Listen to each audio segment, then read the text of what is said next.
La matinale d'Europe 1. Nikos Aliagas. Il est 8h12, coup d'œil à l'actualité internationale avec Vincent Hervouette, Nikos. Vous m'aviez manqué, Vincent. Oh, c'est vrai. Je suis content de vous revoir. Bonjour. Bonjour à tous. Vincent Hervouette aux commandes pour l'édito international et on va partir à Hong Kong où les habitants sont descendus en masse dans la rue. Ils rejettent une loi qui va autoriser en fait les extraditions vers la Chine. Qu'est-ce que ça signifie ? 1 million de participants d'abord, selon les organisateurs. 240 000 selon la police, qui a les noms, prénoms, âge, adresse, emploi, adresse internet, etc. La police chinoise en sait davantage sur vous que Google, les impôts et votre voisin réunis. Elle parvient à reconnaître un passant à sa démarche. C'est encore plus sûr que l'identification faciale. Oula. Bon pied, bon oeil, le progrès avance. 1 million de participants, c'est 3 grains de riz à l'échelle de la Chine. Il en faut davantage pour que le parti se réveille, 100 millions pour qu'il recule. Il y a des centaines de jacqueries, d'émeutes en Chine dont l'écho reste enfoui dans les provinces. Mais quand même, 1 million de participants dans les rues de Hong Kong, c'est sans précédent. C'est toute la ville qui dit non. Ils étaient moins nombreux il y a 22 ans, quand le gouverneur britannique appelait l'Union Jack avant de remonter sur son yacht.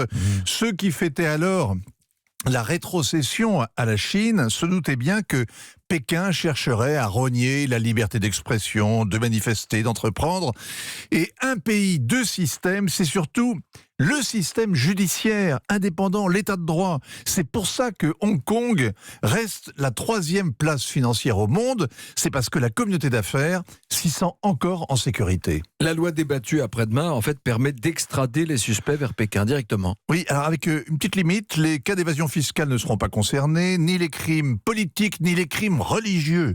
Alors ils perdent rien pour attendre, parce que le parti a la mémoire longue. Fin avril, par exemple, 5 ans après le mouvement des parapluies, les leaders ont été condamnés à de la prison ferme, donc, pour de la désobéissance civile. Il y a eu aussi l'enlèvement des libraires qui vendaient des livres interdits. Ils ont réapparu à la télé de Pékin, faisant leur mea culpa en tenue de prisonniers. Demain, il n'y aura plus à kidnapper les suspects, ils seront livrés.